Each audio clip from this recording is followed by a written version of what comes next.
The 7 stones part 1. Basically మన ancient బుక్స్లో 7 power stones ఉన్నాయి.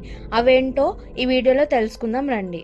కౌస్తుభ స్టోన్. ఈ స్టోన్ సాగర మదనం జరిగేటప్పుడు పుట్టింది. సాగర మదనం చేస్తే 2 ఎనర్జీలు విడుదల అవుతాయి అని బ్రహ్మ ముందే చెప్తాడు. ఒకటి పాజిటివ్, ఒకటి నెగిటివ్. అందులో నుంచి వచ్చిన నెగిటివ్ ఎనర్జీ లిక్విడ్ ఫామ్లో బయటికి వస్తుంది. అదే విషయం. ఆ విషయాన్ని శివుడు తప్ప ఎవరు తట్టుకోలేరు. అందుకే అది శివుడు తీసుకుంటాడు. పాజిటివ్ ఎనర్జీ సాలిడ్ ఫామ్లో స్టోన్గా ఫామ్ అవుతుంది. అదే కౌస్తుభం అని. పాజిటివ్ ఎనర్జీని కూడా ఎవరు తట్టుకోలేరు. అందుకే ఆ స్టోన్ ఎనర్జీ స్ప్రెడ్ చేయడం కంట్రోల్ అయ్యే వరకు మహావిష్ణు తనలో ఆ స్టోన్ ఎనర్జీ కలుపుకుంటాడు. ఆ స్టోన్ ఎనర్జీ ఎమిషన్ చేయటం ఆపేశాక దాన్ని నాగలోకం కింగ్కి ఇచ్చి, మీకు ఆపద వచ్చినప్పుడు నా అవతారం మిమ్మల్ని కాపాడుతుంది, ఆ అవతారానికి ఈ మనీ ఇవ్వమంటాడు. గర్డదేవుడి నుండి నాగలోకాన్ని శ్రీకృష్ణుడు కాపాడుతాడు.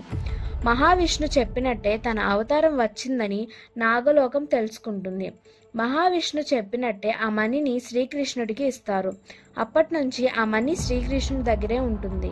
శ్రీకృష్ణుడు అవతారం చలించాక ద్వారక సముద్రంలో మునిగిపోతుంది.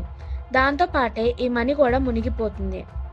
సముద్రంలో ఉన్న ద్వారకాలో ఇప్పటిదాకా కౌస్తుభమణి ఉందని ఏన్షియన్ బుక్స్లో ఉంది. కౌస్తుభమణి ఎవరి దగ్గర ఉంటే వాళ్ళ health and peace of mind సరిగ్గా ఉండి వాళ్ళ డెసిషన్స్ కరెక్ట్గా తీసుకునేలా చేస్తుంది. తర్వాత స్టోన్ గురించి పార్ట్ 2లో తెలుసుకుందాం.